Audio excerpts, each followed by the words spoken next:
স্মৃতির চিলেকোঠা গল্পবাস্তের আড্ডাখানাতে আজকের গল্প গোপাল আর ছায়া।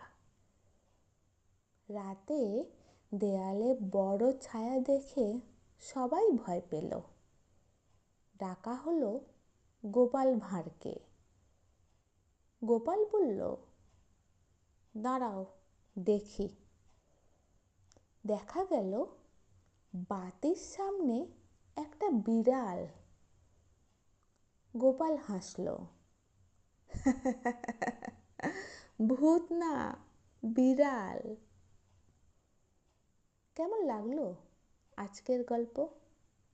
যদি ভালো লেগে থাকে তাহলে লাইক করবেন, শেয়ার করবেন, আর এই ধরনের আরও নানান স্বাদের গল্প শুনতে চাইলে স্মৃতির চিলেকোঠা চ্যানেলটাকে সাবস্ক্রাইব করে আমাদের সঙ্গে থাকবেন।